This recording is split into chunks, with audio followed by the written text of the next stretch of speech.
Hello students, welcome back to my YouTube channel Study Together with Ratika, where we discuss science and maths content. Today we are going to start activity 2.3 of class 7th, chapter number 2, Nutrition in Animals. We have already discussed the complete chapter in detail. You'll find the link in the I button. You can watch the video from there. And in this video we will be discussing about activity 2.3 and 2.4. So in this activity what we are supposed to do, we will take two test tubes, right? This test tube A and test tube B. Now we will take small amount of boiled rice in both of these. In A part we will take only boiled rice and small amount of water. In the second part we will take boiled rice and then chew them. ठीक है, chew करने के बाद we will take them in this test tube and after that we will add small amount of water. Now with the help of this dropper, we will add a few drops of iodine solution to both the test tubes. जब इस A वाले test tube में we will add the iodine solution, we will see that the color will turn into blue-black as you are able to see here. But in this one, in B test tube, we are not able to see any change in the color. Why this is so? Let me explain you this in detail. See, जब भी हम कोई भी food intake करते हैं, ठीक है, food का इनटेक करते हैं और उसको च्यू करते हैं, तो उस फूड में जितना भी स्टार्च होता है, दैट इज़ द कार्बोहाइड्रेट, जितना भी उसमें स्टार्च होता है वो हमारा डाइजेस्ट होने लग जाता है माउथ में ही.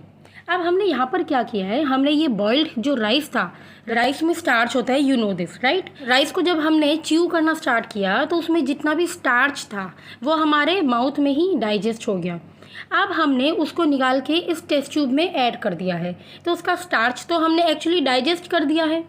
इसीलिए यहाँ पे ड्रॉपर से जब हमने आयोडीन सॉल्यूशन इसमें डाला है टेस्ट ट्यूब बी में, we are not able to see any change in the colour, क्योंकि आयोडीन सॉल्यूशन तभी कलर में चेंज दिखाता है अगर वहाँ पर स्टार्च का प्रेजेंस है.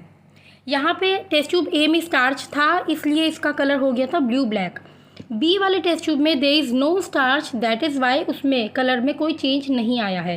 And why there is absence of starch, क्योंकि हमने उसको पहले ही राइस को च्यू करके उसका स्टार्च डाइजेस्ट कर लिया है अपने माउथ में.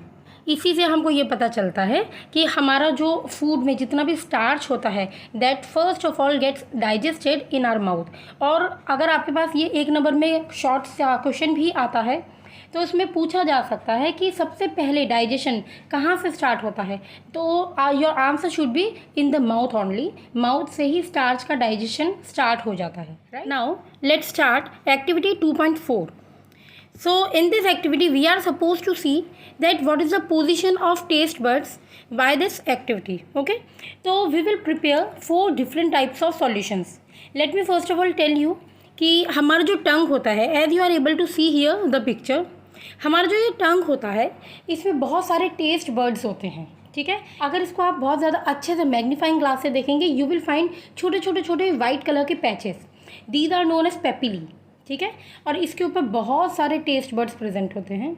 Now you must be knowing कि फ़िलहाल इस चीज़ पर रिसर्च चल रही है and by the recent researches ये पता चला है कि हमारे टंग पर, कंप्लीट टंग पर बहुत सारे टेस्ट बर्ड्स होते हैं जो कि मतलब रैंडमली पूरे टंग पर डिस्ट्रीब्यूटेड होते हैं थरली. ठीक है, बट हाँ ये एक बात होती है कि कुछ कुछ पोजीशंस ऐसी होती है जहाँ पर कुछ पर्टिकुलर टेस्ट बर्ड्स बहुत ज़्यादा स्पेसिफिकली पाए जाते हैं, जैसे कि आपको यहाँ पे इमेज में दिखाई दे रहा है. ठीक है, अब हमको ये चीज़, मान लीजिए आपको ये इमेज नहीं पता है तो हम कैसे पता करेंगे इसको. We will see this with the help of the activity. इसमें हम 4 टाइप के सॉल्यूशंस बनाएंगे. शुगर सॉल्यूशन जो कि स्वीट होगा, कॉमन सॉल्ट सॉल्यूशन जो कि सॉल्टी होगा, देन लेमन जूस जो कि सार होगा, and then juice of crushed neem leaf और बीटर गॉड जो कि मतलब करेला होता है तो ये बीटर टेस्ट का होगा. इस तरीके से हमारे पास 4 अलग अलग टाइप के सॉल्यूशंस आ जाते हैं.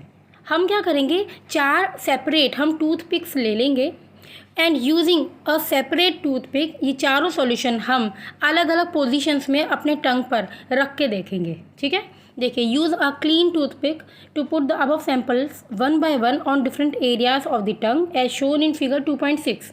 तो यहाँ पे ये जो इमेज दिखाई दे रही है इसके ऊपर हमको नंबर वाइज हम सॉल्यूशंस को नंबर दे के रखेंगे, नंबर 1 2 3 4.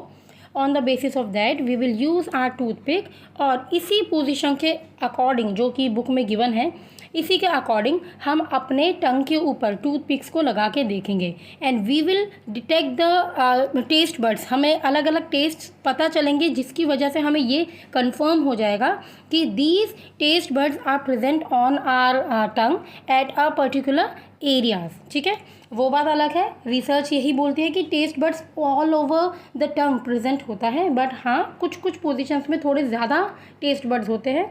उसी के बेसिस पर ये बुक में हमको डायग्राम मिला है। ठीक है, तो इसी के साथ ये दोनों एक्टिविटीज़ हमारी कंप्लीट हो जाती है। मिलते हैं नेक्स्ट वीडियो में किसी और टॉपिक के साथ। तब तक आप इस पूरे चैप्टर का वीडियो देख लीजिए, यहाँ पे लिंक शो हो रहा है। चलिए, bye bye, take care, thanks for watching and please do not forget to subscribe to this channel. Thank you and stay safe.